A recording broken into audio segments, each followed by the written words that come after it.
On est parti pour une autre édition de Processus et en l'absence de notre chum Marco D'Amico, cette semaine, on a décidé de changer un petit peu la formule habituelle. On continue avec une émission à 3 personnes. Il y en a un à distance, non le moindre, thématique est la JMQ. All the way aujourd'hui. Michael Lalancette du Soleil de Québec est avec nous autres ce matin. Salut Mick, comment ça va? Salut les gars, ça va très bien. Merci de m'inviter sur Processus. Ben là, ça fait un bout qu'on s'en est parlé, puis là, on avait ciblé la date. Bon, là, ça serait le temps serait propice à parler à Michael. Dans les jours suivants la date limite des transactions dans la LHJMQ, t'as encore sorti je ne sais trop combien de scoops de transactions dans le circuit de Check-ID. T'as fait ta marque de commerce depuis des années. Et là, on est en route vers encore une fois une saison où il y aura de grosses forces, des équipes un peu dans le milieu qui vont chercher à causer une surprise et des équipes qui ont déjà songé à la saison prochaine. Martin Thériault est à mes côtés, évidemment. Marty qui continue de travailler de près avec la Ligue canadienne de hockey. Donc, on a quand même 3 connaisseurs qui suivent très bien leur dossier avec la LHJMQ. Puis, il y a aussi le lien à faire avec le championnat mondial de hockey junior qui s'est aussi complété. Donc, une foule de sujets. Mais avant d'embarquer dans la LHJMQ, parce qu'on a un petit peu une responsabilité de ramener ça aux Canadiens un petit peu. Là. C'est un peu ce qu'on fait avec Processus à toutes les semaines. Les espoirs du Canadien en développement. Puis vraiment curieux de t'entendre à son sujet, Mick, ce matin. Mais Bryce Pickford, ce qu'il est en train de faire avec les Tigers de Medicine Hat dans la WHL, c'est absolument incroyable. Il est sur un rythme pratiquement jamais vu dans l'histoire du hockey junior canadien pour un défenseur. Il est actuellement le meilleur buteur, toutes ligues confondues. Dans la Ligue canadienne de hockey, c'est un défenseur. C'est quand même assez incroyable ce qui se passe avec lui. Ouais, vraiment. Puis moi, j'aime voir ce qui se passe en ce moment avec les espoirs des Canadiens parce que, souvenez-vous, il n'y a pas si longtemps, les gars, on cherchait toujours une espèce de sauveur, là, celui qui allait faire ramener l'espoir à Montréal. Ce qui est le fun, c'est que dans la dynamique actuelle, c'est que le Canadien n'a pas à tout mettre ses œufs dans le même panier d'un seul joueur. Puis, tu sais, les jeunes vont pouvoir avoir leurs opportunités éventuellement.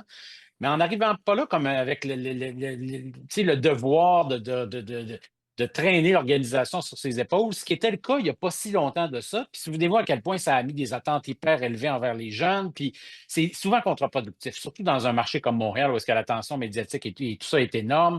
Puis lui, ben là, la confiance qui est en train de se développer en ce moment, ça va être salutaire pour la suite des choses parce qu'il va arriver éventuellement, il va cogner à la porte du Canadien, puis il va pouvoir avoir fait sa propre confiance et tout ça.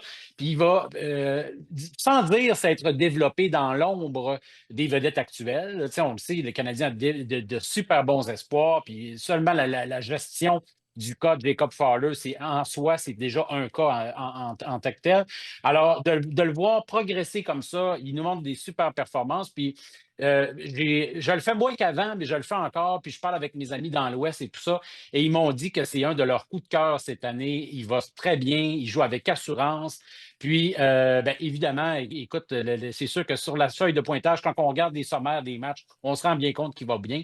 Alors, c'est bon de voir ça. Puis moi, ce que j'aime, là, vraiment, ce qui est à retenir, c'est que les espoirs, maintenant, je trouve qu'ils ont plus d'oxygène pour se développer. Ils n'ont pas à être le sauveur qui va arriver puis chez le Canadien puis qui va changer la destinée du Canadien. C'est plus ça la dynamique. Et juste ça en soi, c'est une super bonne nouvelle, justement pour les espoirs. Et ça, c'est intéressant, Mick, ton point, parce que par rapport au fait que les joueurs, les espoirs ont moins de pression, là, t'as tellement raison. Puis je me souviens, bon, là, mon autre balado, le podcast La Relève, on a eu une question d'un auditeur qui était un peu est-ce que Michael. Là, ça avait un rapport avec Michael Age, mais est-ce que Michael Age a la pression? Est-ce que ça va être un échec s'il n'atteint pas nécessairement les niveaux auxquels on peut s'attendre? Puis c'était ça un peu ma réponse, c'était que des Ivan Demidov, des Juraj Slavkovski, les Cole Caulfield, tous les jeunes joueurs qui dominent, enlève cette pression-là. T'es plus obligé d'avoir un joueur dominant parce que là, t'en as déjà. Donc, tu peux simplement t'attendre à avoir les joueurs de profondeur. Ça, je suis entièrement d'accord avec toi, Mick. Je pense que ça aide énormément pour Bryce Pickford. Puis, je vais aller de l'autre côté également. Je pense que c'est ça. Je pense que ça enlève simplement un peu de pression là, sur les espoirs, disons. Là, les langues sales vont dire oh ouais, mais on sait bien, là, il joue dans une ligue qui a perdu beaucoup de son importance parce que dans la WHL, il y a plusieurs des joueurs qui ont décidé d'aller poursuivre leur développement dans la NCAA. Il y a une grosse tendance cette année. C'est la Ligue canadienne qui a perdu le plus de plumes point de vue de ses meilleurs joueurs vers la WHL, avec le plus connu, Gavin McKenna. Puis d'autres vont dire, ouais, mais malgré tout, la WHL, c'est meilleur que la LHJMQ. Vous en pensez quoi? Tiens, Marty, d'abord.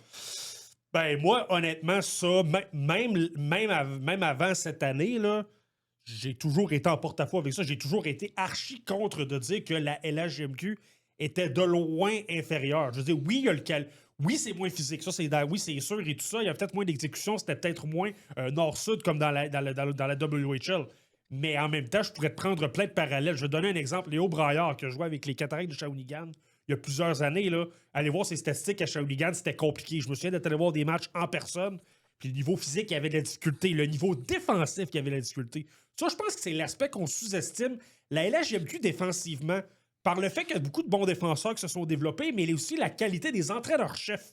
Moi, selon moi, les entraîneurs-chefs là, dans la LHJMQ, c'est pas pour rien que les autres ligues commencent à piger au Québec, là, c'est de loin supérieur à la WHL et à la OHL. Est-ce que c'est parce qu'on a moins de chance dans les rangs professionnels? Peut-être, mais ça fait en sorte que c'est plus appliqué, c'est plus compliqué. Il y a un gars comme Braillard avait été placé au balotage, s'est retrouvé avec les Hurricanes de Lethbridge, puis allez voir ses statistiques, c'est devenu l'un des meilleurs joueurs de son équipe dans une formation qui était quand même de série, qui s'est quand même rendu de mémoire, c'était au 2e tour.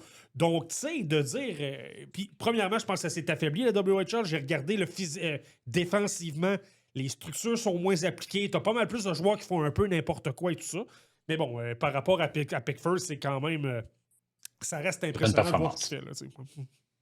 Puis le calibre de jeu, Big, cette année, pour faire suite à ça, oui, ça s'est transformé un peu, les nouveaux règlements, l'ouverture et tout ça.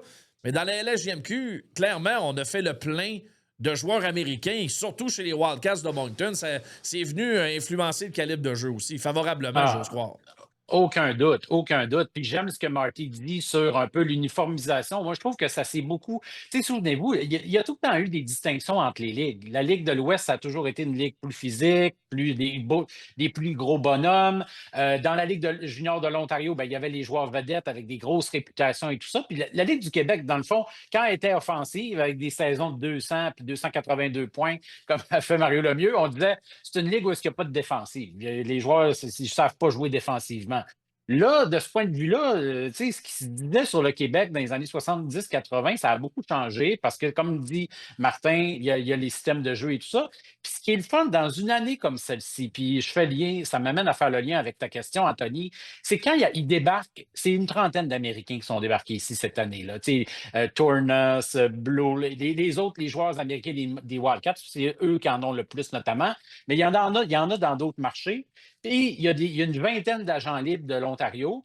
Fait que tout ça mis ensemble, ça a changé le visage de la LHJMQ cette année. Il n'y a aucun doute là-dessus. Puis les gars qui arrivent d'ailleurs, eux sont en adaptation, sont en ajustement parce que c'est du nouveau par rapport à eux. Mais c'est sûr que les deux autres ligues au Canada, l'Ontario et l'Ouest, ont été frappés bien plus fort que nous cette année-là pour les départs vers la NCAA. Aucun doute là-dessus. Tu regardes juste Médécénat, on parlait de Pickford tantôt. On avait hâte de voir comment à Médécénat, il allait continuer de progresser parce que tu perds ton meilleur joueur, puis là, tu redistribues tu sais, McKenna, l'année passée, là, je veux dire, il était sur la glace. Willy Desjardins ne se posait pas la question. Là, c'était lui qui envoyait sur la glace. Là, ça a changé cette année. Ils n'ont plus le même genre d'équipe. Malgré tout, ils réussissent à tirer leur épingle du jeu. Ici au Québec, moi, ce que j'avais hâte de voir, c'est là, il y a un paquet de joueurs qui débarquent, on ne les connaît pas.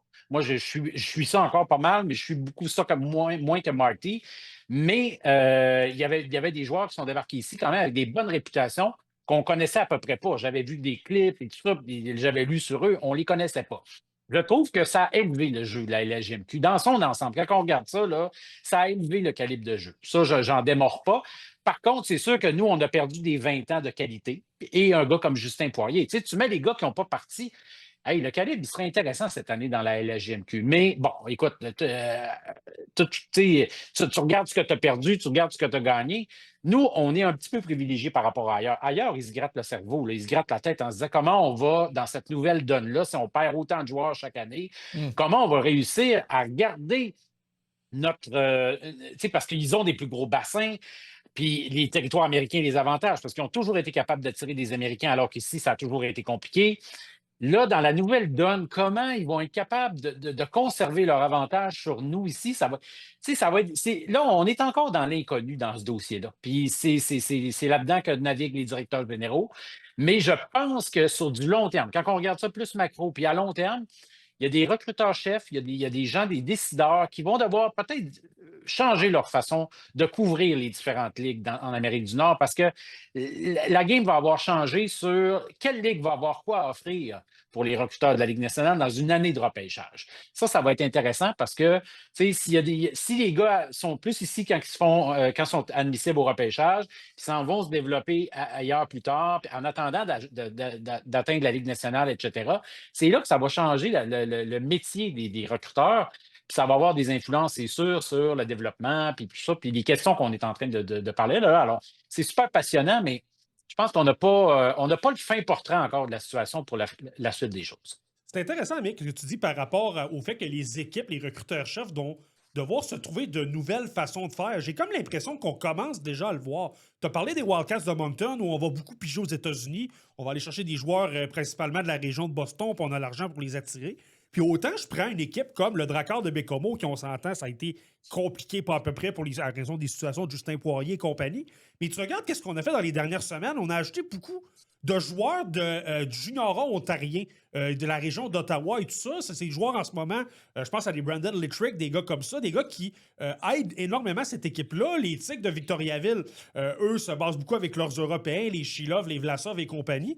Donc, on dirait que, mec, je sais pas ce que tu en penses, mais c'est comme si on voyait déjà un peu ce changement de philosophie-là. Tu as des équipes qui vont pouvoir attirer beaucoup de vedettes parce qu'ils ont peut-être un peu plus de moyens.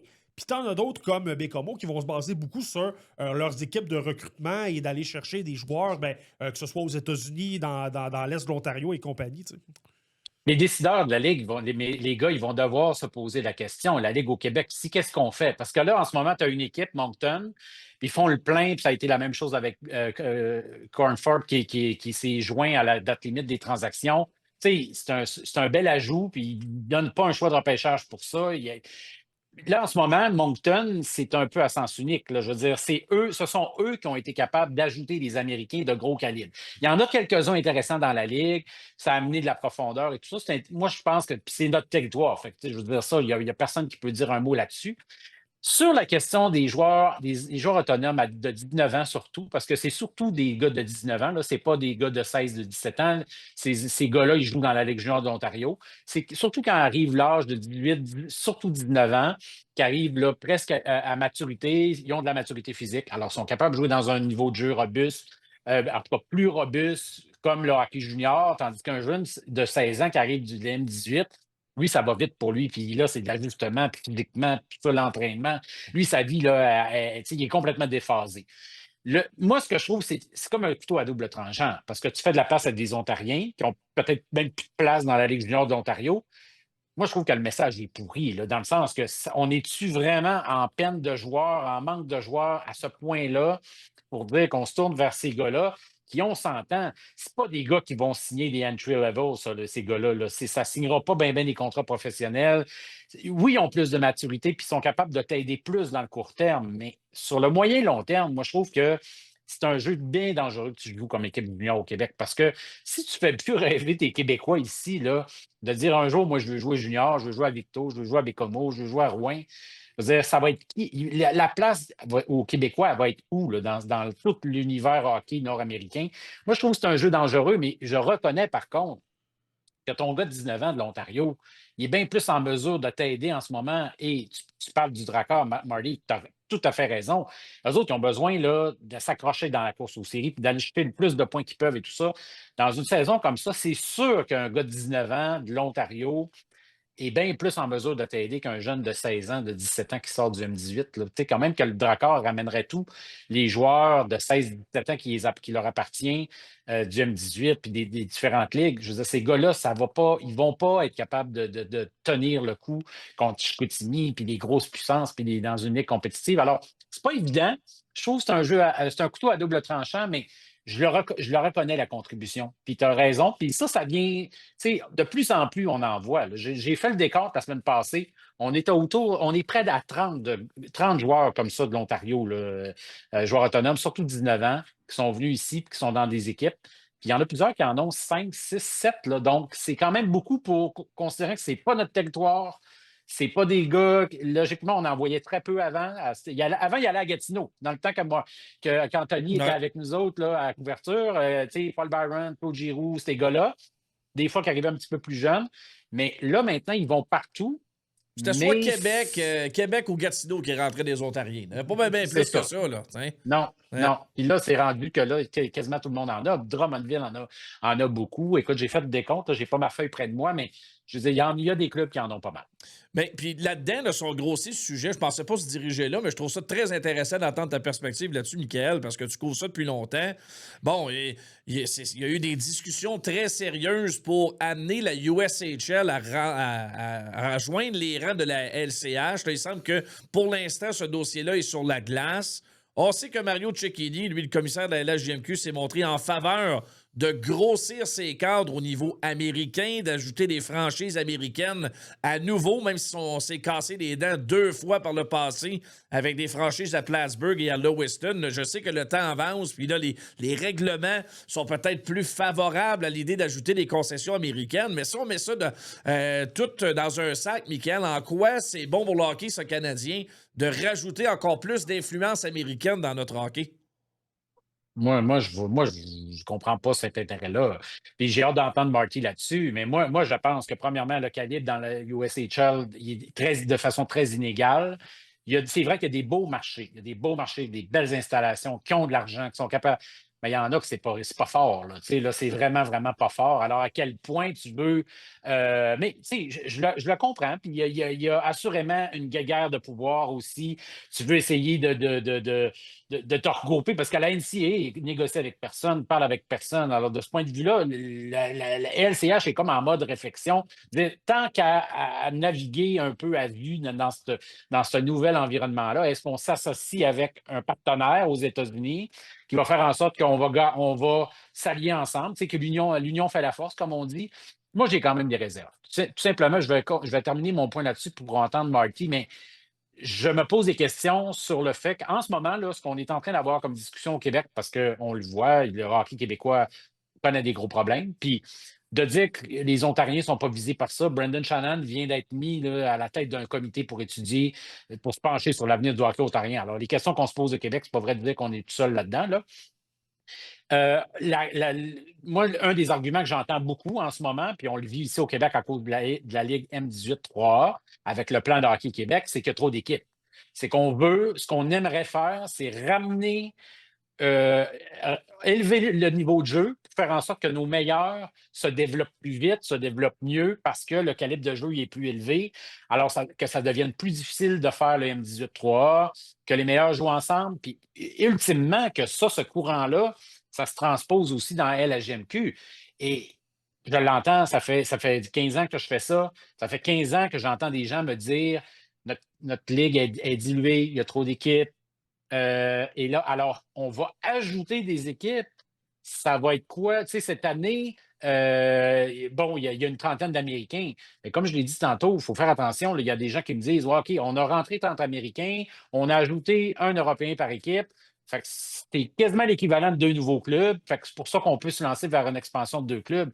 Attention, les Américains qui sont venus ici, ce pas tous des sauveurs. Il y a des très bons joueurs, mais il y en a que c'est des gars bien ordinaires. Alors, moi je ne suis pas tant d'accord avec ça. Je trouve que c'est à l'encontre de la discussion qu'on est en train d'avoir sur le niveau de jeu, puis le fait que notre calibre est peut-être dilué. Alors, prudence à ce chapitre-là, mais je suis curieux d'entendre Marky là-dessus. Moi, la seule logique que je peux voir, parce qu'honnêtement, là-dessus, je suis pas mal à 100% d'accord avec ce que Mick dit, mais la seule logique que je pourrais voir, c'est que ça permettrait de garder les Québécois qui partent du côté de la USHL, les James Cantlebury de ce monde. Si tu ajoutes une ligue comme la USHL, comme 4e ligue de la Ligue canadienne de hockey, ça interdit pratiquement des joueurs comme Scantlebury. Là, j'ai Jean-Samuel Daigneault qui me vient en tête, qui joue à Muskegon. Des gars comme ça les empêche d'aller là. Et tu les forces d'une certaine façon à demeurer dans la LHJMQ. Mais sinon, je suis d'accord avec toi un peu, Mick. Je veux dire, premièrement, ça ne change pas grand-chose sur le fait est-ce que tu promouvois ton talent québécois, est-ce que tu leur donnes des meilleures occasions, des occasions de se développer et tout ça. Je pense pas que ça change nécessairement grand-chose. Je pense que sur le point de vue plus... je vois plus un coup de niveau financier, monétaire. C'est un peu plus... On va dans un gros marché, on tente d'amener des sous, on tente d'amener une zone d'influence supplémentaire. Et là, tu commences à voir des joueurs du Massachusetts qui là, commencent à connaître un petit peu plus la LHJMQ, ce qui n'était pas le cas à l'époque de Lewiston. C'était une anomalie là, dans la tête des gens là-bas. Donc, on dirait que la seule logique que je verrais, c'est ça. Mais sinon, je rejoins pas mal le Mick là-dessus. Là.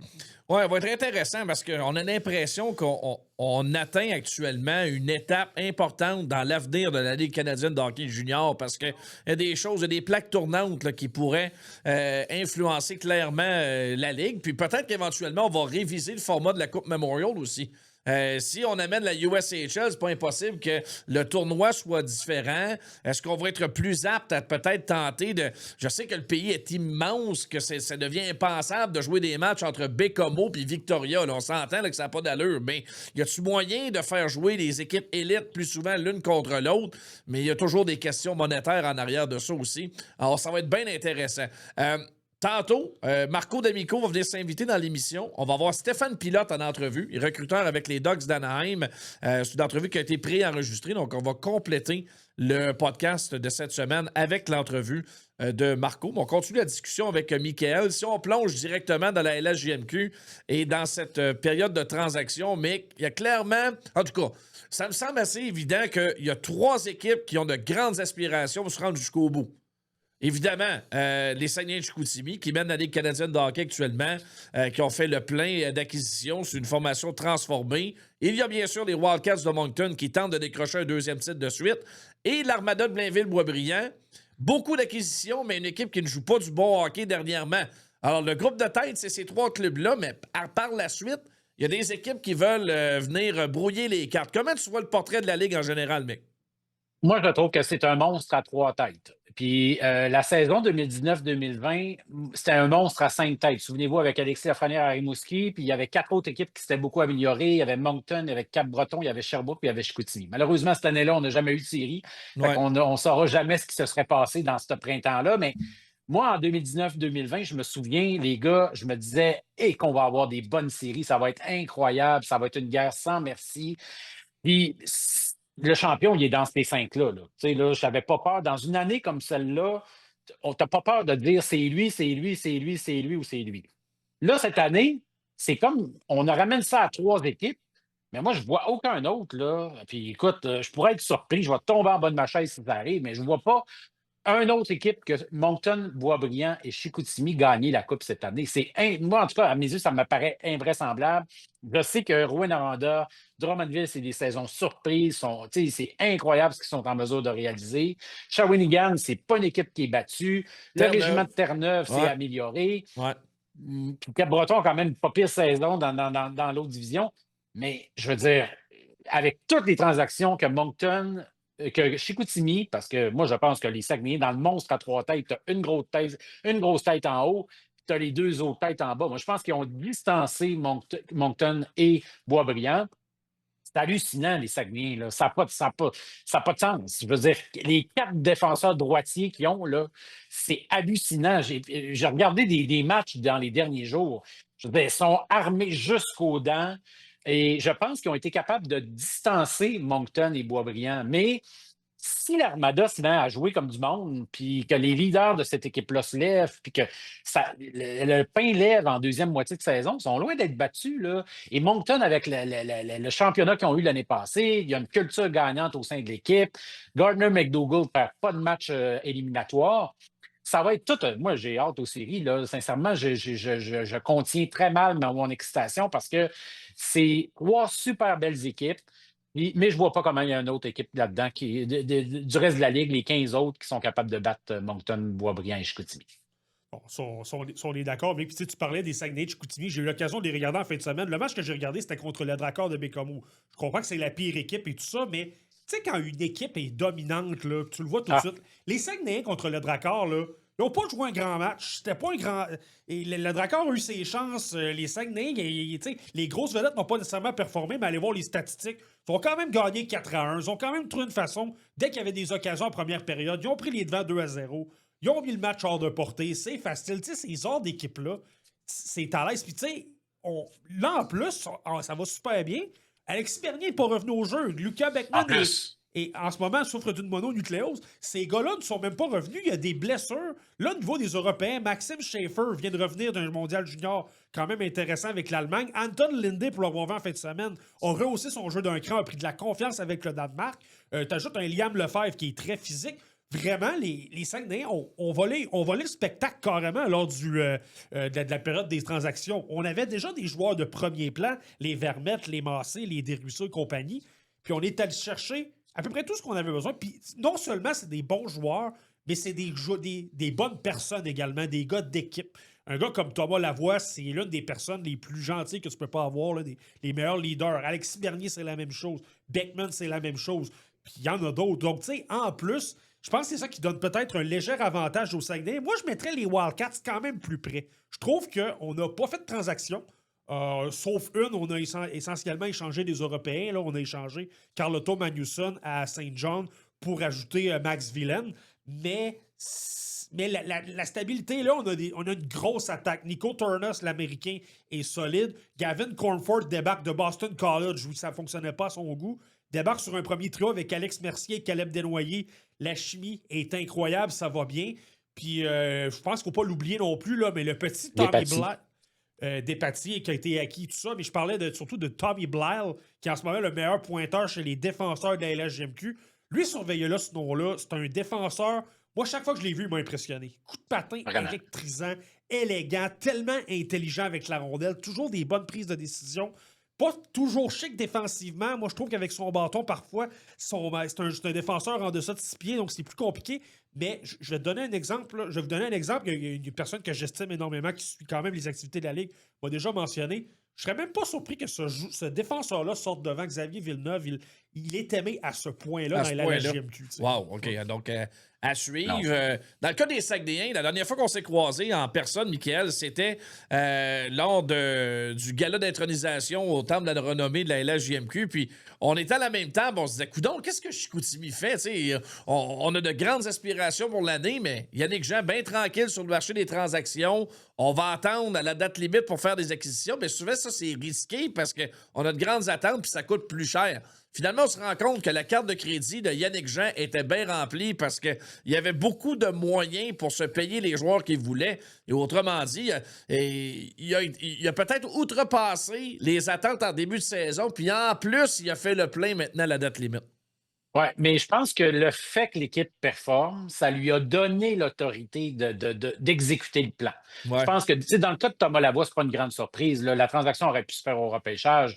Puis c'est Thomas Lavoie, au fond, qui voulait essayer de boucler la boucle au Cap-Breton. Puis Sylvain Couturier, Yannick Jean. Bon, ça avait mal. Si je pense que les Saguenayens avaient piqué du nez puis n'avaient pas été capables de performer, est-ce que Thomas Lavoie aurait voulu aller à Chicoutimi? Tu sais, là, on est rendu dans les suppositions, mais de toute façon, ça, moi, je considérais presque ça comme une affaire classée. Je m'attendais à ce que ça se fasse.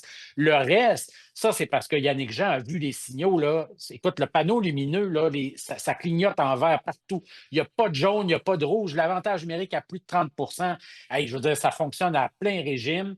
Premier désavantage numérique, meilleure attaque de la Ligue, puis meilleure défense. Hey, ils ont donné 96 buts en 40 matchs. Je veux dire, ils ne donnent pas de buts. Et là, ils amènent un gardien en plus comme Lucas Beckman qui rentre là-dedans. Je suis d'accord avec Marty, puis moi aussi, j'ai regardé le match contre Bécomo en fin de semaine. Les Saguenayens, là, je veux dire, c'est 3 premiers trios des équipes. Tu sais, t'envoies la première, la deuxième ou la troisième ligne. C'est un premier trio d'une équipe LHJMQ, ça, là. Alors, ça vient de partout. Alors, Yannick Jean va avoir le loisir, quand un joueur va moins bien, de le baisser de trio, d'en faire monter un autre. Tu sais, à la ligne, c'est une ligne de centre très solide avec l'arrivée de la chance. Ça amène, au cercle des mises au jeu, ça amène de l'efficacité. Je parlais des 4 droitiers d'Anto, défensivement, c'est hallucinant. Puis comme Marty disait, Alexis Bernier n'a même pas joué un match encore. Et ce que j'aime du profil des joueurs que les Saguenayens sont allés chercher, c'est pas comme si tu magasines à gauche pas à droite, tu rentres des joueurs pour entrer des joueurs. Non, attends, là. il y avait, je pense, sauf erreur, c'est 2 ou 3 capitaines là-dedans. Torigny, euh, Thomas Lavoie, puis Alexis Bernier qui l'était l'année passée. Bon, là, il n'a pas joué de l'année parce qu'à cause de sa blessure. Puis Maverick Lachance était assistant capitaine. Et Torigny a l'expérience d'un championnat. Ça, je regardais, là, d'aller à la Coupe Mémoriale, de gérer un tournoi. Il n'y en a pas des tonnes de ces gars-là sur le marché. Puis c'était beaucoup Boisbriand lors de l'été qui avait rentré là, Lavigne, Spencer Gill, etc. Alors, moi, je trouve que les Saguenayens, c'est l'équipe la plus complète. Je suis un petit peu en désaccord avec Marty sur la séparation, mais je sais ce qu'il veut dire. Je le comprends très bien. Puis je suis même là, plutôt, je me rangerais facilement derrière lui là, sur le fait que c'est vrai que Moncton, puis en plus, on les voit beaucoup moins. Donc, ils sont moins exposés. C'est plus dur d'évaluer leur contribution puis les nouveaux joueurs dont ils ont fait l'acquisition. Alors, ça va être intéressant. Puis, Boisbriand, comme je dis, si le gâteau lève en deuxième moitié de saison, ils sont loin d'être battus. Sauf qu'en ce moment, moi, c'est sûr que j'ai vraiment pas un feeling positif sur l'Armada. La façon qu'ils jouent, leur façon de.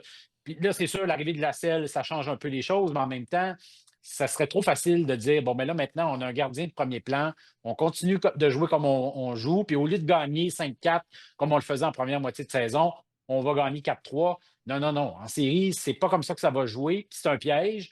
Puis on dirait que tout le monde voit que c'est le piège, mais à Boisbriand, ils n'ont pas ajusté leur façon de jouer encore. Alors, est-ce que ça va venir dans les prochaines semaines? Bien, on va l'espérer pour les gens de Boisbriand parce que si une saison-là, comme celle-là, ne fait pas en sorte qu'ils font beaucoup de chemin dans les séries, qu'ils n'ont pas beaucoup de gens à l'aréna, ça va être difficile pour le futur de l'Armada. On a de grandes attentes, tu as raison. Moi, je pense qu'il fallait qu'il remédie la situation devant le filet. La blessure à Milota, ça les plaçait dans le trouble. Je pense qu'Arseny Radkov n'a tout simplement pas fait le travail pour s'établir comme numéro 1 dans le circuit. Alors, fallait payer le prix et ils l'ont fait pour William Lasselle. Maintenant, est-ce que ce sera assez? La pression est forte sur Alexandre Jacques aussi, on le savait, Michael, qu'amener un coach recru d'une situation où l'équipe est à maturité, on veut gagner. Ça fait longtemps qu'on la voit arriver cette saison-là du côté de l'Armada. On a décidé de parier sur Alexandre Jacques et pendant ce temps-là, Mathieu Turcotte, on le laisse partir puis il s'en va coacher en Ontario. D'être pas si pire que ça de diriger son club, en tout cas. Ben, ça, c'est sûr. Puis, tu sais, à un moment donné, là, tu congédies l'entraîneur, puis là, tu fais plein de transactions, puis le gâteau lève pas plus que ça. Il faut que tu te poses des questions quand même à l'interne. Là. Tu sais, les leaders de cette équipe-là, je veux dire, là, ils doivent se regarder dans le miroir. Là, ils sont confrontés, dans le fond, à leur. S'ils ne se redressent pas, puis s'ils ne trouvent pas une nouvelle façon de jouer en équipe, puis d'appliquer le système, ce que Alexandre Jacques essaie d'implanter dans l'équipe, s'ils ne le font pas là, avec les outils qu'ils ont sous la main, je veux dire, c'est peine perdue, là, ça va arriver en série, puis ils vont se faire surprendre. Tu sais, ça a été le cas dans les dernières années, à quel point l'équipe arrivait avec quand même des attentes, puis on sentait que c'était en train de remonter la pente, puis paf, ils se faisaient éliminer par le Phoenix de Sherbrooke. Puis tu sais, c'était souvent leur bête noire, mais c'est peut-être pas pour rien qu'ils ont eu comme le bête noire, le Phoenix. C'est une équipe qui travaille, c'est une équipe qui est acharnée, etc. Alors, ils se sont fait mettre dans le visage leurs propres lacunes. Là, ils n'ont plus de défaite. Là. Puis surtout avec l'arrivée de Lasselle. Je veux dire, tu sais, c'est un portier d'expérience, même s'il est encore jeune, là, mais on parle de lui quasiment comme si c'était un vétéran parce que c'est de la façon qu'il se comporte devant le filet. Il est tellement calme et tout ça. Ils n'ont plus d'excuses. Ils n'ont plus de raison, ils n'ont plus d'excuses. Puis à un moment donné, bon, Spencer Gill, ça va être son retour au jeu. Quand, à équipe complète, à effectif complet, ils doivent être capables de trouver un ascendant, puis dépasser Drummondville, puis Rouyn-Noranda, puis Shawinigan. C'est pas normal qu'en ce moment, Boisbriand soit pas plus haut que ça dans le classement général. Puis vous allez me dire que c'est sans importance.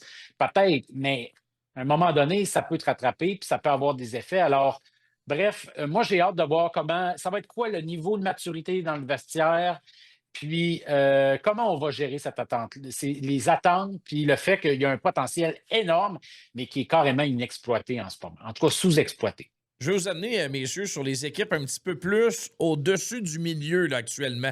Tu as nommé tantôt Shawinigan, Michael, une équipe qui a décidé non pas de vider le club, mais de faire un petit pas de recul, alors qu'on avait quand même des attentes cette année du côté des Cataractes. Le régiment de Terre-Neuve, bien évidemment, on arrive là-bas, on veut quand même donner quelque chose d'intéressant aux amateurs là-bas. Je pense que c'est une belle saison là, pour le régiment cette année.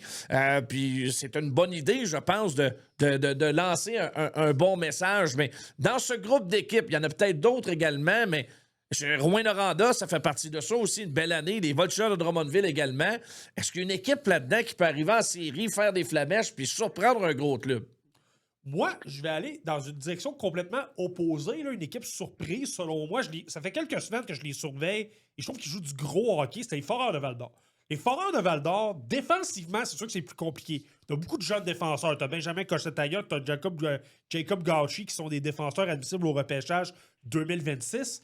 Mais là, on a ajouté Esteban 5 mars qui joue du très bon hockey défensivement. On a acquis Xavier Daigle. Des Saguenayens a été changé au Drakkar, mais il ne voulait pas se présenter à Bécomo. Il s'est retrouvé à Val-d'Or, tour du chapeau dès son premier match. Mais ce que je trouve intéressant du côté des Foreurs, oui, le côté défensif est plus compliqué, mais on a une force offensive. On a facilement 2 ou 3 bons trios. En fait, présentement, niveau statistique, le meilleur trio de la LHJMQ est à Val-d'Or. Meilleur pointeur de la Ligue, c'est Philippe Veilleux, Maxime Coursol, les 5e pointeurs, et t'as Nathan Brisson qui est le capitaine. T'as une force offensive. Je suis pas en train de dire que les Foreurs de Val-d'Or vont gagner le trophée Gilles Courteau. Je pense qu'ils sont pas dans les catégories des 3 équipes de tête. Mais s'il y a une équipe que je voudrais pas affronter en série, parce qu'on a la force offensive pour se débrouiller, c'est les Foreurs de Val-d'Or. Et en plus, c'est pas un grand gardien de but. Il peut être un peu inconstant par moment. Mais Émile Beaunoyer, son meilleur, c'est un gars spectaculaire. C'est un gars qui fait des arrêts incroyables, qui peut garder son équipe dans le match. Donc, si on débarque dans une situation, je dis n'importe quoi, on débarque contre l'Armada, disons. Au deuxième tour, mettons. Ouais, ou au premier tour, par exemple, parce que je pense que ce serait la confrontation actuelle, 4 contre 5e. T'arrives, tu commences à prendre l'ascendant, tu prends un peu de confiance, tes gros canons commencent à marquer tout ça. Le genre d'équipe qui peut brouiller les cartes, je pense.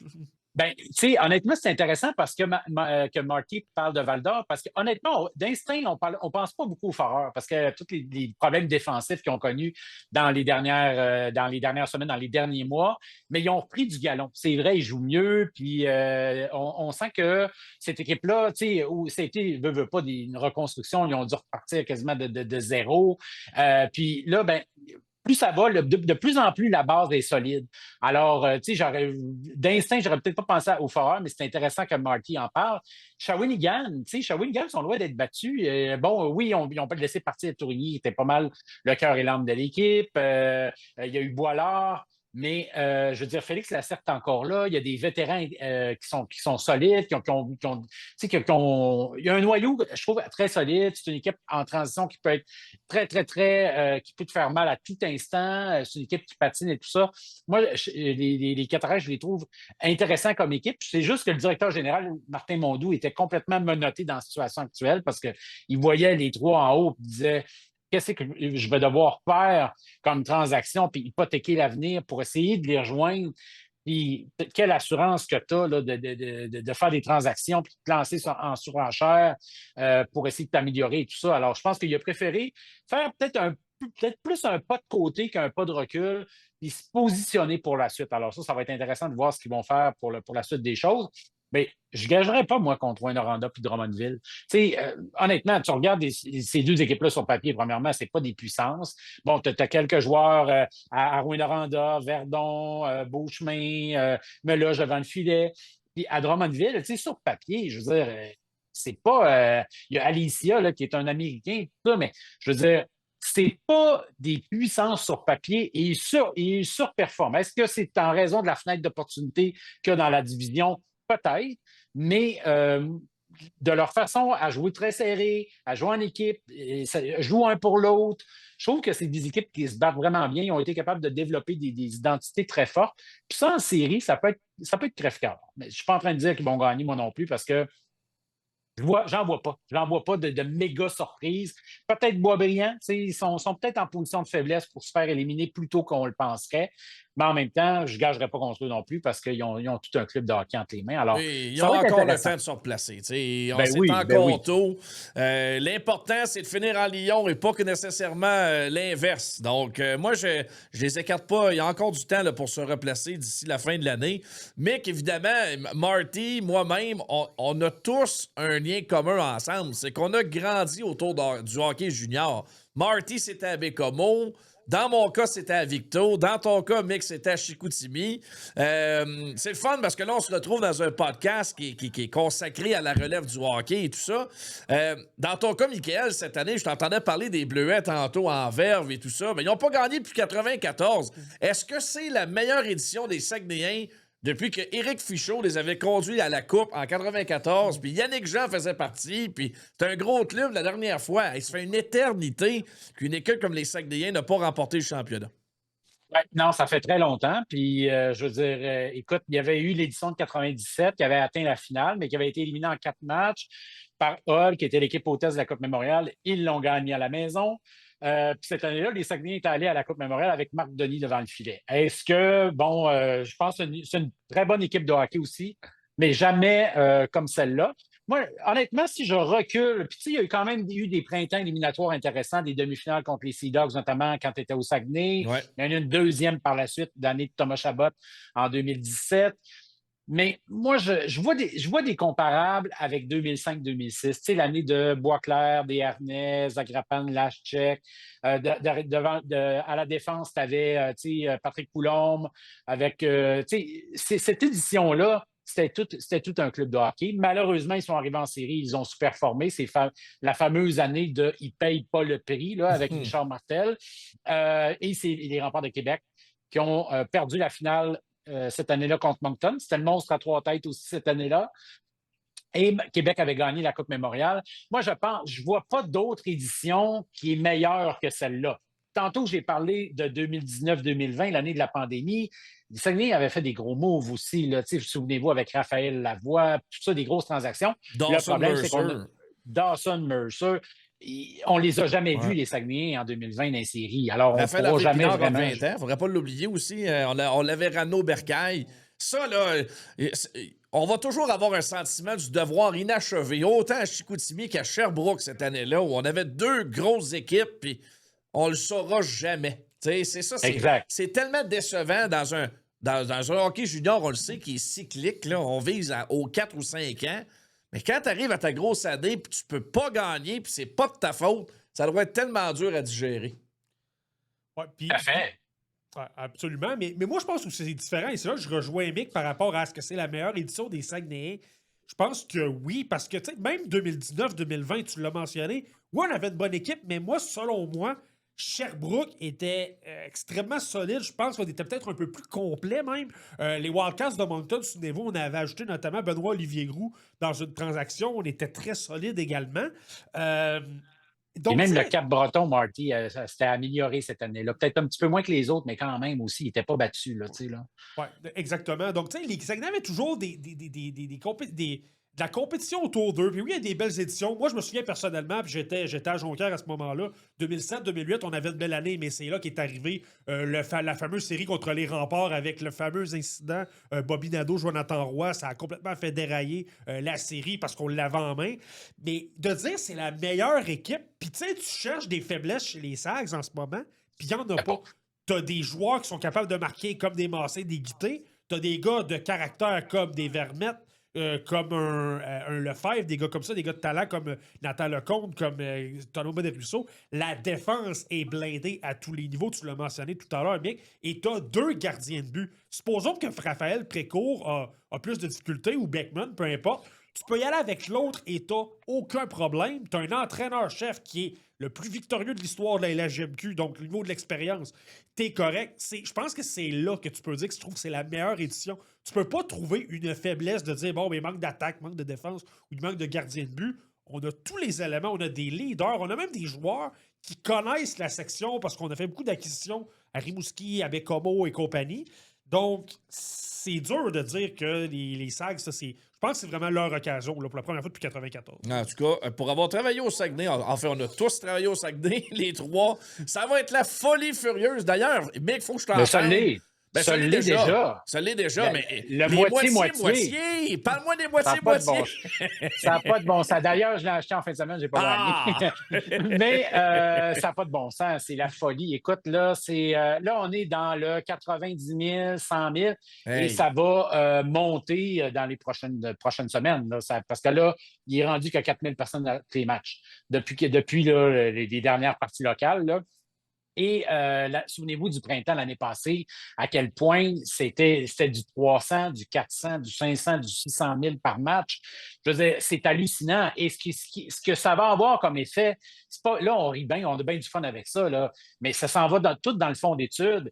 Et les Saguenayens ont annoncé un peu les paramètres, comment ils vont distribuer l'argent et tout ça. Et là, ils sont en train de se doter de tout un fonds de guerre. Puis ce qu'ils vont faire, ils vont utiliser ça et ils vont parfois doubler et tripler les bourses de joueurs. Alors, au lieu d'avoir 7 000 par année de la LHJMQ, tu vas pouvoir peut-être avoir 14 000 si tu remplis certains critères, puis même 21 000 par année. 21 000 par année, ça commence à être pas mal d'argent pour des joueurs qui peuvent jouer à la maison, vivre dans des pensions, évoluer en français, poursuivre des études universitaires au Québec ici. Ça commence à être intéressant, puis je trouve que c'est une bonne façon pour les Saguenayens de s'ajuster à la nouvelle donne. Parce que là, on voit qu'on s'en va vers ça, là, vers un monde où est-ce que l'argent va jouer un rôle important. On l'a vu avec Gavin McKenna, mais plein d'autres, Justin Poirier, puis des joueurs qui décident d'aller aux États-Unis. Ils vont peut-être, là, dans l'ancien temps, c'était sur la convention collective, tu avais plus de temps pour signer. Mais là, dans le futur, ça ne sera plus ça. Là. Ça va être vraiment au plus fort la poche, là, veut pas. Et les équipes d'ici doivent se trouver des façons. Puis les Saguenayens, ben ça, c'est carrément tombé du ciel l'argent. Et oui, vous avez raison de dire, ça va être la frénésie. Les gens sont enthousiastes, sont confiants. Puis j'ai hâte de voir, dans les 15 dernières années, il y a peut-être une équipe qui a été capable de dominer vraiment, là, après avoir fait une méga razzia dans la période de transaction. Puis c'est le Titan d'Acadie Batters en 2017-2018. Règle générale, l'équipe qui gagne, c'est pas celle qui a fait le plus de coups d'éclat. Alors, est-ce que les Saguenayens vont comme être un petit peu l'exception qui confirme la règle dans une saison comme celle-là? J'ai hâte de voir comment on va gérer ça. Parce que souvenez-vous, puis c'était une année anormale parce que c'était pas des 4-7. Mais les Foreurs de Val-d'Or en 2020-2021, ils n'ont pas gagné, là. Puis tout le monde disait c'est la meilleure équipe. Ils ont Jordan Spence, ils ont Jacob Pelletier, ils n'ont pas gagné. Samuel Poulain. Et ils avaient fait toute une période de transaction. Ils n'ont pas gagné. Et ils l'ont encore sur le cœur. Puis ça a été très long de se remonter de ça. Alors, c'est pas vrai que tu fais des transactions, tu gagnes nécessairement. Puis il y a d'autres cas là, dont on se souvient. Alors, j'ai hâte de voir comment ils vont gérer aussi les attentes parce qu'on parle de frénésie, d'enthousiasme. Mais ce qui va avec ça, c'est beaucoup de pression. Le titre d'équipe à battre. Parce qu'en tout cas, moi, je pense qu'ils l'ont. Là. Alors, comment ils vont gérer tout ça? Puis ça va être intéressant. Je te dis, ça va être tout un printemps. En tout cas, moi, c'est sûr que je vais les surveiller de près. Puis je souhaite vraiment à Yannick Jean, qui vient de la région, qui a joué pour l'équipe, qui se fait longtemps qu'il est là, qui réussisse, là, où Richard Martel n'a pas été capable de faire, c'est de conduire les Saguenayens au championnat dans sa région. Ça va être immense si on est capable de le faire du côté des Saguenayens de Chicoutimi. Les gars, ça a été super. Merci, Mick, de t'être prêté au jeu aujourd'hui. Très, très apprécié, malgré quelques petits pépins techniques. On s'est rendu jusqu'au bout. Puis un gros merci encore de ta participation. On refait ça bientôt, j'espère. Merci de l'invitation et on va suivre ce qui va se passer dans les prochaines semaines. Alors, n'hésitez pas à me rappeler. Salut, mon Mick. Bye. Salut. C'était Mick Lalancette du journal Le Soleil, expert hockey junior. Je sais qu'il touche désormais à beaucoup de choses au Soleil, mais dans son cœur, c'est un gars d'hockey junior. Il fallait qu'on lui parle, Marty, c'est sûr. Va être vraiment le fun de suivre le reste de la saison dans la LHJMQ. Puis pour compléter cette édition de processus un peu spécial, parce que notre ami Marco n'était pas disponible, puis ça, c'était connu depuis longtemps, mais on tenait quand même à l'impliquer dans ce qu'on fait. Alors, il nous a réservé réservé une excellente entrevue avec le recruteur des Ducks d'Anaheim, M. Stéphane Pilote, qui a travaillé longtemps dans la LHJMQ également, notamment à Val-d'Or, dans son passé d'hockey dans la LHJMQ. Alors, Stéphane Pilote s'en vient pour compléter cette belle semaine à Processus. Je vous dis déjà merci beaucoup et on se retrouve la semaine prochaine. Processus. You win! Avec Anthony Marcotte, Martin Thériault et Marco D'Amico. Un gros merci à Stéphane Pilote, recruteur amateur pour les Ducks d'Anaheim depuis déjà 14 ans, mais 30 ans dans le métier au complet. Une trentaine d'années où tu as pu épier plusieurs joueurs, grandement aidé les succès courants qu'on voit avec Anaheim. Donc, grand merci pour nous avoir joints aujourd'hui. Un plaisir, Marco. Je voulais juste commencer avec une couple de questions parce que je sais qu'avec avec le processus, on parle beaucoup des espoirs, puis on parle de leur progression, mais c'est toujours le fun d'avoir la conversation de l'autre côté de la médaille. Comment est-ce qu'un espoir est évalué? Comment est-ce que son progrès est évalué? Comment faire vraiment une idée sur sa courbe de progression? Donc, je pense que ça va être une belle question qu'on peut regarder ensemble. Et d'ailleurs, on va commencer avec ça parce qu'il y en a plusieurs dans l'organigramme d'Anaheim que j'aimerais peut-être regarder de plus près, et c'est là où j'en viens avec la question. Est-ce que quand tu évalues un joueur, est-ce que c'est mieux qu'il est toujours en train de bien progresser, ou est-ce que vraiment, quand on voit cette fameuse explosion en deuxième moitié de saison, ça pourrait valoir autant, sinon plus, qu'un joueur qui est toujours en train de s'améliorer de petit à petit? Ben, c'est sûr, Marco, que ce qu'on regarde, c'est le portrait général. C'est pas juste s'il y a une progression. Comme dans le cas de Seneca, si on parle de lui, exemple, son année 16 ans, il jouait junior majeur, étant donné que ça avait été un au choix dans la Ligue de l'Ontario, dans son repêchage midget. Alors, on l'a vu évoluer à 16 ans aussi.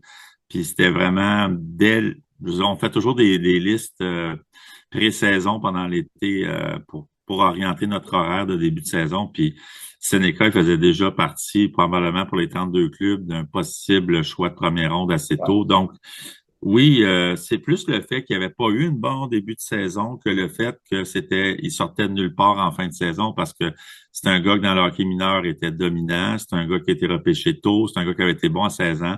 Sa première moitié de saison, si ça aurait continué de la même façon en deuxième moitié de saison, c'est sûr qu'il ne serait pas sorti troisième. Mais si un joueur, on va dire, un équivalent de Seneca qui aurait été un choix de quatrième monde en Ontario, il connaît juste une bonne fin de saison de 20-22 matchs, je pense pas qu'il serait sorti troisième en tout au classement, au repêchage. Ce que je veux dire, c'est qu'on regarde toujours un ensemble de portraits, on essaie de savoir un peu sur leur passé, si vraiment, surtout quand c'est un troisième choix dans tout le monde, là, c'est sûr qu'on va pas prendre un gars qui a juste une bonne fin de saison. Puis une bonne fin de saison, il faut s'entendre. C'est pas juste une question de stats des fois, là, parce que un joueur peut ramasser des stats, ça veut pas dire qu'il joue nécessairement bien ou que ça. Fait que nous autres, avec Anaheim, je sais que Martin tient beaucoup au côté athlétique, au côté possible progression physique encore à venir. Fait que lui, c'était sûr de la façon qu'il patinait, la façon qu'il maniait la rondelle, que c'était un athlète. On l'a su qu'il était athlétique dans tous les sports dans lesquels il jouait. Puis, c'était sûr et évident avec la morphologie familiale, tout ça, que c'était pas un gars qui était pour rester à 180 livres, 175 livres toute sa vie. Alors, il a déjà pris 30 livres depuis qu'on l'a repêché. C'est pas ça qui fait de lui le joueur qu'il est. Le joueur qu'il est, c'est son talent naturel. Alors, dans son cas, à lui, je te dirais que c'était pas une surprise. C'était plus la première moitié de saison qui nous inquiétait. Puis, à la fin, tout était revenu à la normale. Mais c'est ça, c'est aussi ce joueur-là. On parle de sa moitié de saison. C'est un joueur qui a aussi pris, 8 pouces en termes de grandeur dans un été. J'étais un peu jaloux de ma part d'ailleurs, là, mais c'est quand même intéressant pour un jeune d'avoir cette poussée de croissance-là. Et tu sais, Beckett, il nous parlait dans le temps, là, c'est que il a toujours été un petit joueur, mais là, il était un petit joueur avec le coffre d'un attaquant de puissance. Puis il fallait s'ajuster en termes de style. Oui, exact. Mais si tu lui poserais la question s'il jouait juste de la bonne façon, puis c'était juste une question qu'il n'avait pas la bonne grandeur dans sa demi-saison, puis que tout d'un coup, il est devenu si meilleur en deuxième moitié, c'est parce qu'il a changé des choses par rapport à sa façon de jouer aussi. Il était beaucoup est-ouest, il essayait de déjouer le même joueur 2 fois, tu sais. Il était un petit peu fancy, comme on dit en langage de hockey, puis il a appris à jouer plus linéaire, puis plus attaquer le filet, puis c'est il était pas dans une situation peut-être idéale aussi, là. C'était pas une équipe qui visait la coupe et tout ça, puis c'était dans une équipe qui était un petit peu peut-être pas pour l'aider dans sa situation à lui, mais c'est sûr et certain que les joueurs qui ont une progression physique, il faut pas s'attendre à ce que tout soit dans le package parfait à 16, 17, 18 ans. Là. Ils sont pas tout à fait à l'aise avec leur corps à ce moment-là. Et, tu sais, il y a une chose, tu as parlé de faire une liste de pré-saison. On le voit dans certains cas où, spécialement du monde public en termes de scouting, il y a le piège de tomber en amour avec un joueur et de ne plus être capable de distinguer ton image de ce joueur-là, peut-être à 16 ans, et à quel point il était intéressant versus qu'est-ce qu'il devient juste avant son année de repêchage. Donc, un exemple étant comme, mettons, Shane Wright était vu comme le joueur de premier plan de la QV de 2022. Plusieurs s'attardaient sur lui, alors que dans le monde du dépistage, on avait déjà passé à autre chose. C'était pas nécessairement juste Shane Wright. Tu avais aussi un Juraj Slavkovski et d'ailleurs un Logan Cooley. Oui, ben, je te dirais, pour répondre à ta question, combien de temps ça peut prendre pour décrocher? C'est sûr qu'un joueur qui a un coup de cœur, ça va prendre un peu plus de temps pour décrocher. On peut faire le parallèle même avec la situation dans la vie de tous les jours avec une personne qu'on aime beaucoup puis qui nous déçoit au fur et à mesure. C'est sûr qu'on accorde plus de chance. Le joueur a plus de prise.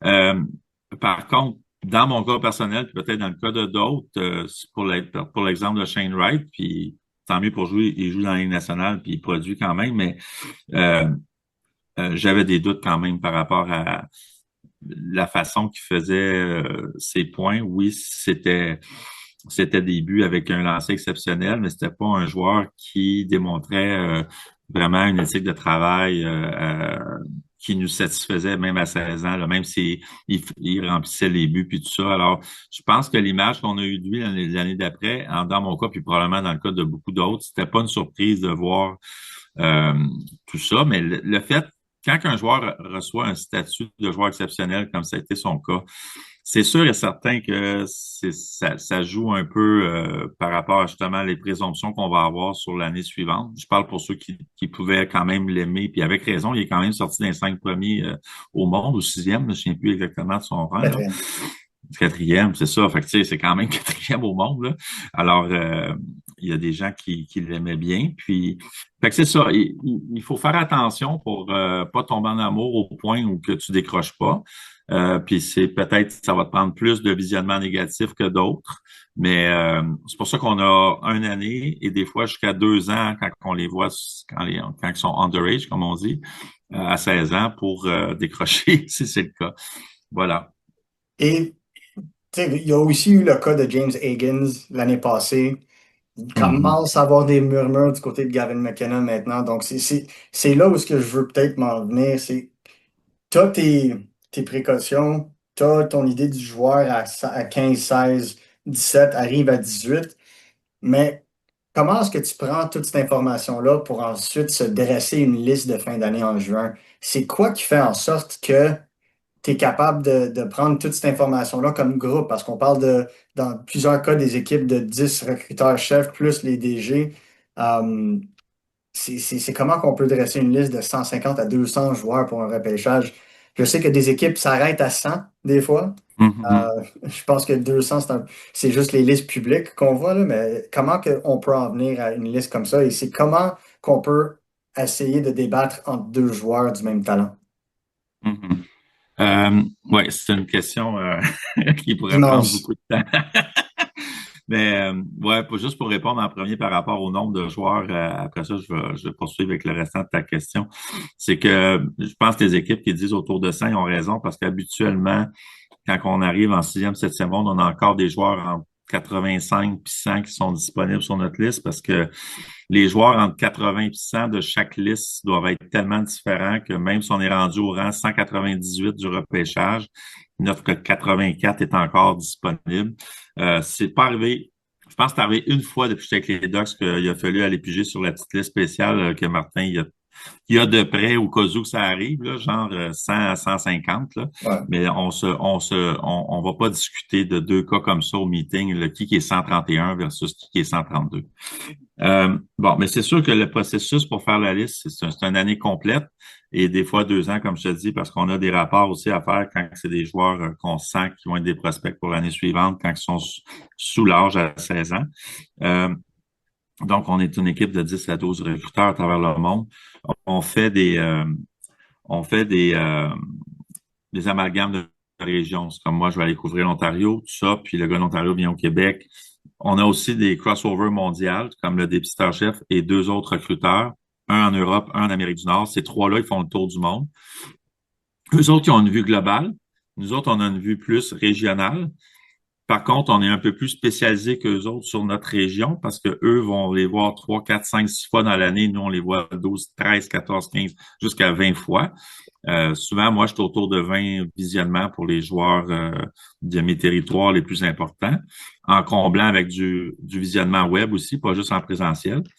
Alors là, quand il arrive le moment de se rencontrer, comme tu parles, puis de faire une liste, à ce moment-là, c'est sûr que ceux qui ont vu le visionnement mondial, ils ont plus d'importance par rapport à amalgamer les joueurs d'une région à une autre.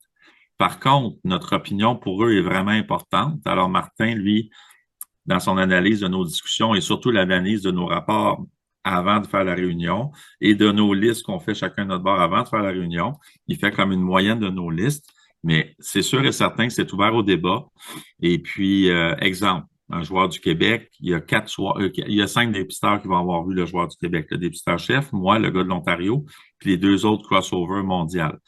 Mais les 2 autres crossovers mondiales, s'ils l'ont vu jouer 3 fois, le joueur, ça a donné qu'il n'a pas été bon dans ces 3 matchs-là. À ce moment-là, ben, ça devient plus notre opinion qui devient importante. Fait que, oui, les dépisteurs mondiaux sont avantagés sur la vision, mais moi, j'aime bien le fait que quand tu as la confiance de ton dépisteur-chef, bien entendu, que ton opinion peut venir faire trancher la différence dans le fond. Mais c'est sûr que c'est Martin en bout de ligne qui a le dernier mot. C'est Martin qui analyse nos discussions. Nous autres, c'est pas. Il y a des équipes qui font des votes à main levée.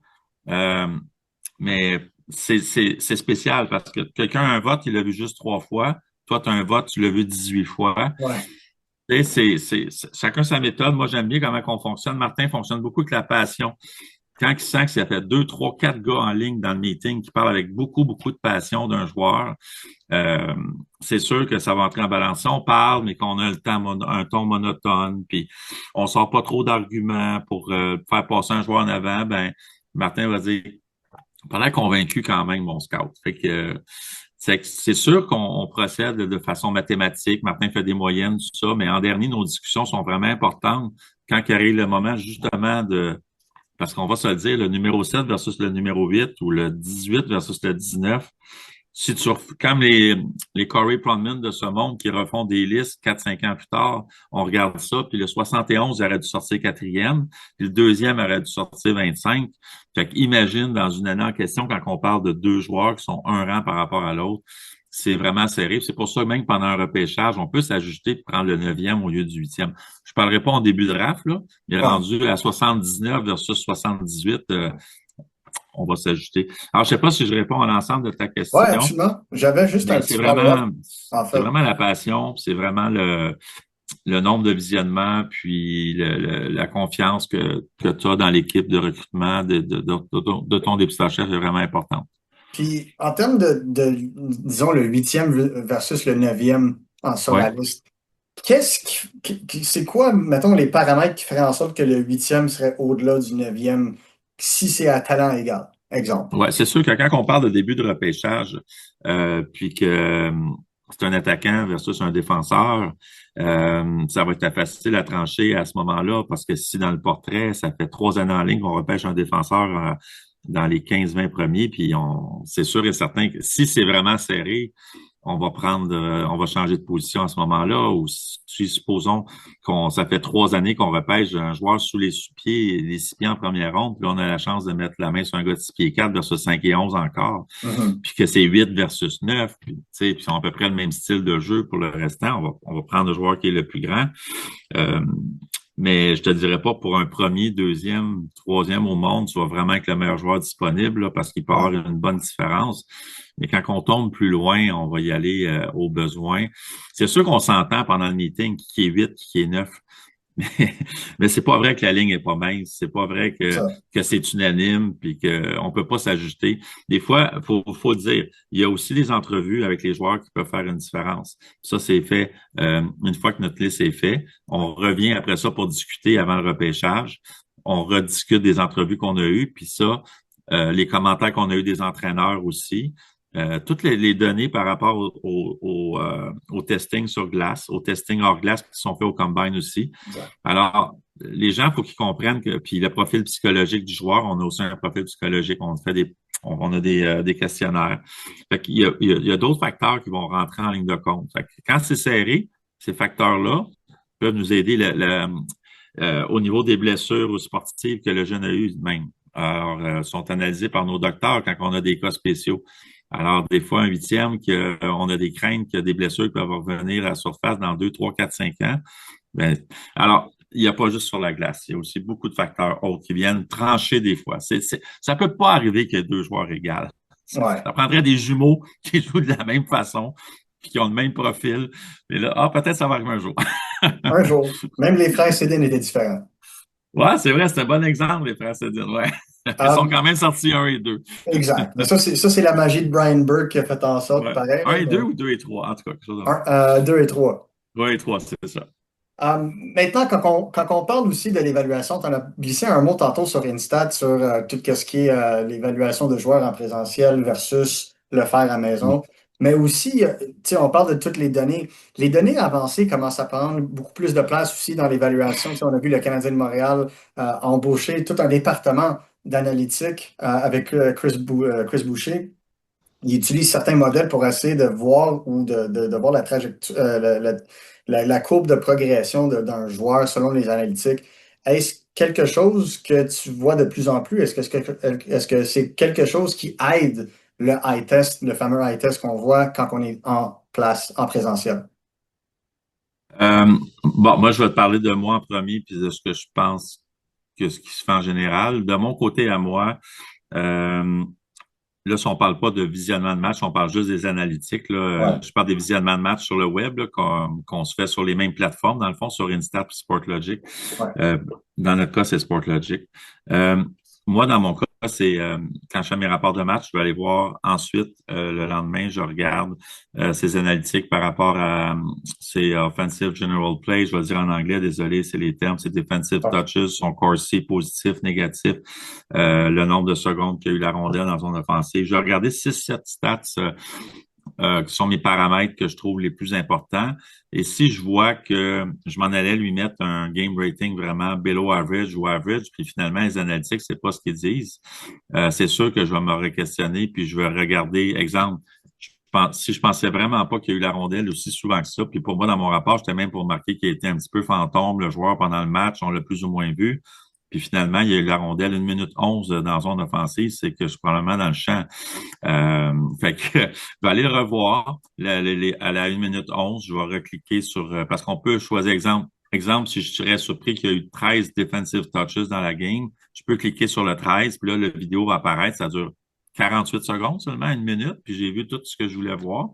Alors, pour nous, c'est utile pour ça. Aussi, c'est utile par rapport au fait, exemple, à la fin de l'année ou au milieu de l'année, dans un meeting, ils vont dire qu'à 1 contre 1, ce défenseur-là, un autre scout va dire qu'il est vraiment bon pour bloquer le jeu à la ligne défensive. Son gap est extraordinaire, puis moi, je pensais pas. Mais je peux aller voir toutes les situations. Je peux choisir la situation exacte, 1 contre 1, patinage arrière des zones. Puis là, il va apparaître 247 clips que cette situation-là est arrivée. Fait que moi, je trouve que c'est extrêmement utile.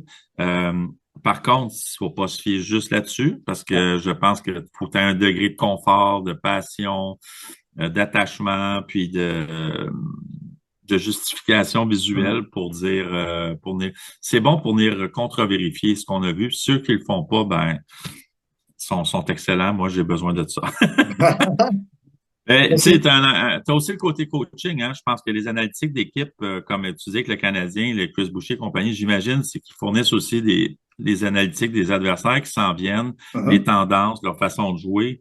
Puis ça aussi, c'est important pour ça. Fait qu'il y a deux côtés à l'analytique. Ils sont pas juste là par rapport au recrutement, ils sont là pour aider aussi l'équipe d'entraîneurs de la Ligue nationale, de la Ligue américaine, sûrement. Puis on le voit même dans tout ce qui est le dépistage professionnel. Des fois, on utilise les statistiques avancées. Il y a certaines équipes qui ont même des programmes qui leur permettent de simuler l'ajout d'un joueur dans l'équipe et à quel point ça pourrait aider la chimie ou la performance. Donc, on le voit de plus en plus dans diverses formes, mais c'est intéressant de le voir comme deuxième couche d'informations qu'on peut se fier au cas où qu'on a peut-être manqué quelque chose. C'est là le débat.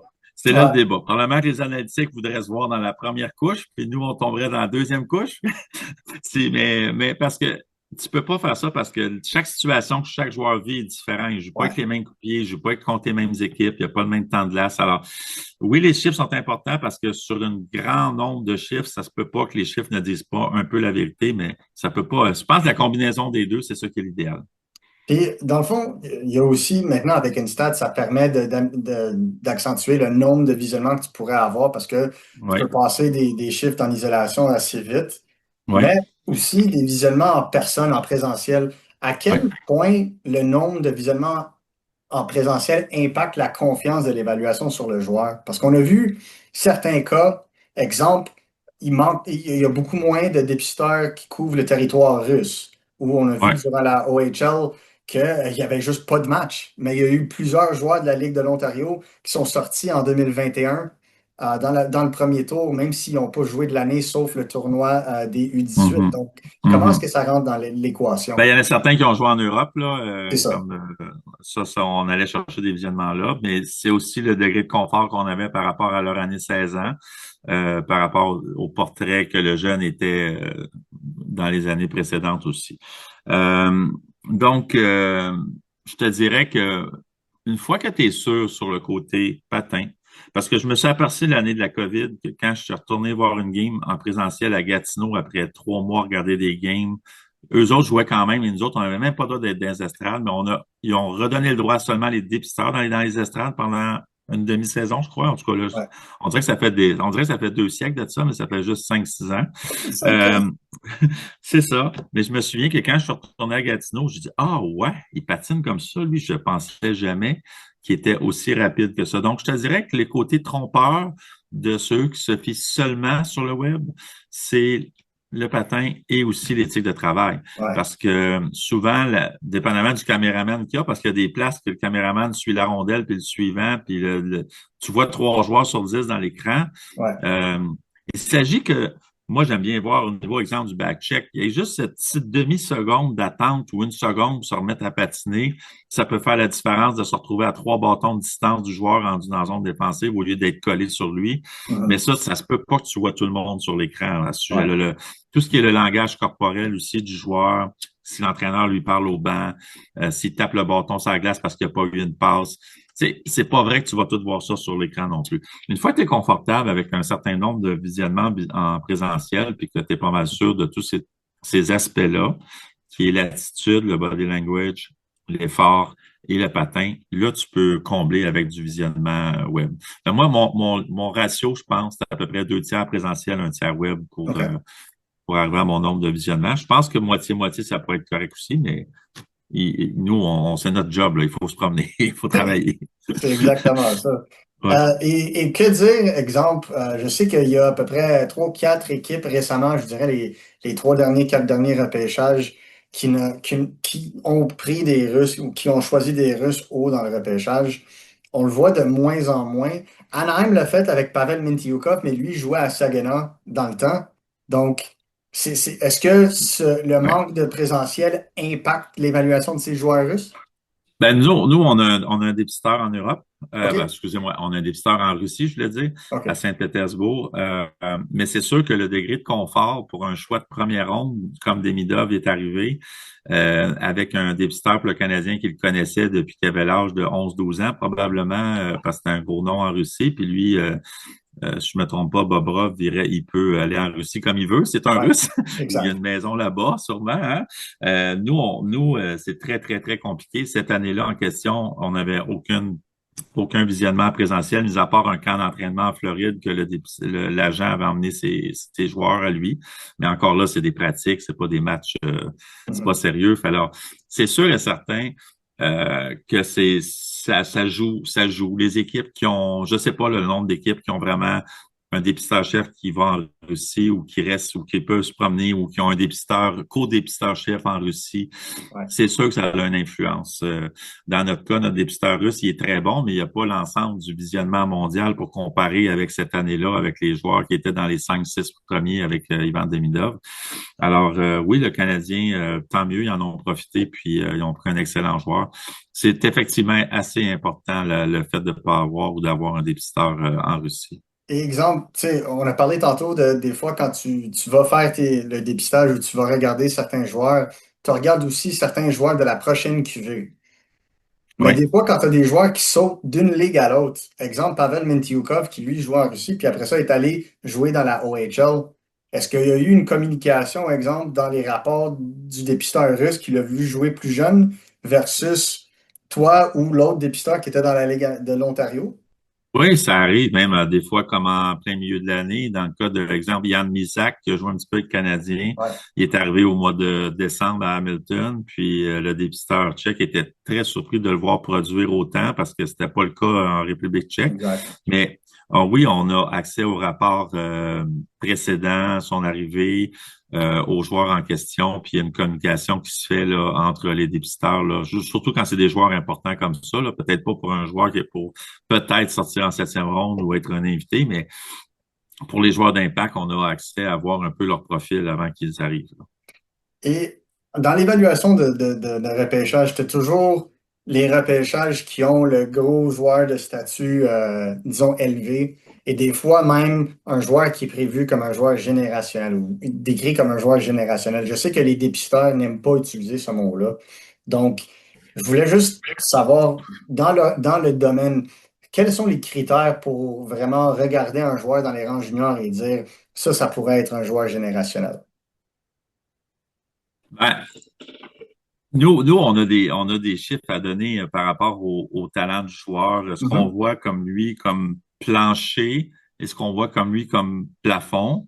Puis on a effectivement une coche pour un joueur qu'on va dire, lui, c'est à 9. À 9, c'est un joueur générationnel. Je pense que ça va paraître un petit peu drôle ce que je vais dire, mais c'est sûr que tout le tapage médiatique aussi joue en faveur. C'est dur de pas mettre un 9 à un gars comme Bédard ou Celebrini quand il y aurait leur année de repêchage. C'est sûr qu'il faut qu'il confirme avec ce qu'on voit aussi par rapport à une dominance extrême. C'est assez facile à voir ces joueurs-là parce qu'ils ont une dominance d'une façon ridicule par rapport à l'opposition, malgré le fait qu'ils sont 3-4 ans plus jeunes que les autres, sont pas matures du tout physiquement, mais ils dominent quand même. La seule chose qu'il faut faire attention, puis je pense que l'Ontario l'a appris avec un dénommé Sean Day, un joueur qui était un statut exceptionnel, mais qui avait une dominance physique à 12, 13, 14 ans sur tout le monde, et puis qui patinait comme le vent. Il n'y avait pas besoin d'une lecture de jeu extraordinaire pour juste ramasser des points, probablement 4, 5, 6 points par match dans le Pee-Wee puis dans le Bantam. Mais quand cette dominance-là physique arrête, parce que tu rejoins des joueurs du même physique, alors ça, je pense qu'ils font attention maintenant par rapport à ça. Puis là, si tu parles de joueurs générationnels par rapport au repêchage, c'est habituellement un premier ou un deuxième que tu vois tout de suite que ça va être ton joueur de concession dans le fond puis que tu veux garder à vie dans ton équipe puis que ça va être ton joueur d'impact de ton équipe, c'est ça pour nous un joueur générationnel. Et de l'autre bord de la médaille, qu'est-ce qui arrive dans l'évaluation d'une équipe en reconstruction quand il n'y a pas un ou deux joueurs vraiment vus comme la crème d'un repêchage? Exemple, le repêchage de 2022 et 2021 qui n'avait pas nécessairement toutes les données, peut-être à cause de la COVID, peut-être à cause du manque de jeu.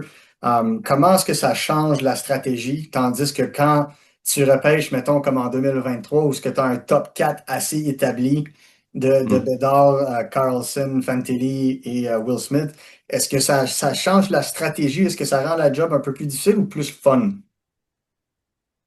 Ben, c'est sûr, je vais dire plus difficile et moins le fun. Moins le fun, OK. Ben ouais, parce que tu te dis, hey, on vient de vivre cette année-là de misère avec 62 points de classement, puis on n'en profitera pas. Puis d'un autre côté, les autres équipes, c'est pas des fous. Toi, tu voudrais peut-être échanger ce choix-là parce que tu te dis, j'aimerais mieux attendre une autre année, mais l'autre année, tout d'un coup, finalement, tu remontes la côte puis tu repêches 11e, tu l'auras pu quand même, ce joueur-là qui est excellent. C'est plus une décision qui va... nous, on fait notre travail, on fait ce qu'on a à faire, on établit un premier, un deuxième, un troisième, mais c'est plus la haute direction qui va prendre une décision de peut-être attendre une autre année, mais tu sais pas ce que tu vas vivre comme saison l'année d'après. Fait que généralement, je pense qu'on a vu quand même depuis 15 ans, tu me diras, Marco, si j'ai tort, est-ce qu'il y a une équipe qui a quand même échangé son premier choix sur une année qui n'avait pas de joueur générationnel? Non. Je penserais pas. Je pense que ça fait très longtemps qu'un premier choix n'a pas été échangé parce que le club s'attend qu'un autre club veut vraiment payer le gros prix, mais tout le monde l'a vu l'année en cours. Tout le monde l'a vu qu'il n'y en a peut-être pas un joueur de ce calibre-là qui va faire la différence. Ils ne sont pas prêts à payer le prix. Alors, les équipes gardent leur choix puis font le meilleur choix possible.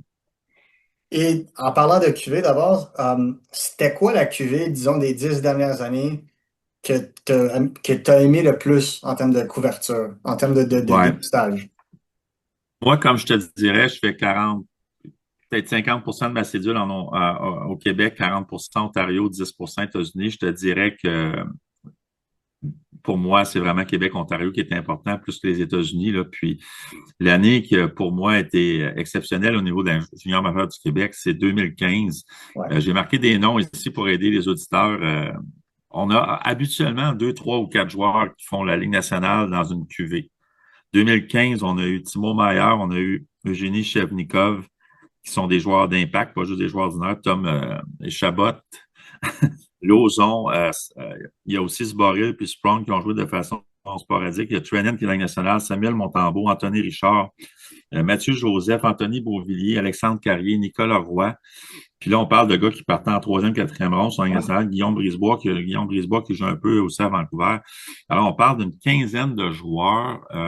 Moi, je ne savais pas à ce moment-là parce que c'était peut-être ma 3e année. Je m'attendais peut-être que c'était une année normale. Non, c'est quand on regarde les 3-4 dernières années, là, le joueur qui est 12e sur cette liste-là serait peut-être 3e sur notre liste de cette année. Alors, il y avait plus de joueurs européens. Je dois l'admettre, ce n'était pas juste des Québécois là, nés au Québec. Il y avait des joueurs européens vraiment dominants dans ces années-là aussi, comme Meyer et Chevnikov, entre autres, et Sboril, Trenin. Alors, c'est sûr que ça l'a aidé. Et dans cette même année-là, on avait un dénommé Connor McDavid puis Mitch Marner en Ontario, avec Pavop, Lenson Krause, Dylan Strome, Travis Konechny. Alors, on avait, de ce côté-là, il y avait 6 choix de première ronde vraiment établis, plus la gang au Québec. Alors, vraiment, 2015, pour moi, quand j'ai fait l'exercice tantôt, il a fallu que je remonte juste cette année-là pour regarder une année exceptionnelle. Et il y a eu aussi l'année 2016 en Ontario qu'on avait Tkachuk, McLeod, Sergachev, Nylander, Chychrun, McLeod. On a Debrincat. C'était une année vraiment exceptionnelle aussi en Ontario. Fait que 2 années consécutives là, où on a eu vraiment beaucoup de plaisir à couvrir nos territoires. Et la dernière question, parce que c'est toujours une des décisions du repêchage que j'ai trouvé le plus, qui a pris le plus par surprise, je crois, oui, la sélection de Seneca en étant un, mais il y avait toujours le fameux débat jusqu'à la journée même du repêchage, Leo Carlsson versus Adam Fantilli. Mm-hmm. C'est quoi, en fait, qui a fait en sorte qu'un était classé au-dessus de l'autre pour vous autres? Oui, ça, c'était un vrai débat parce qu'on n'a jamais dénigré quoi que ce soit. On a toujours parlé en bien d'Adam Fantilli aussi. Ouais. C'est pas vrai que c'était aussi clair. Ce qui était clair, c'est que c'était 2 portraits de joueurs différents pour nous, même si c'est des attaquants avec une certaine puissance physique. C'était sûr que Adam Fantilli, c'était vraiment plus un joueur nord-sud, explosif, compteur, puis que Leo Carlsson était plus un joueur un peu plus cérébral, un peu plus créatif.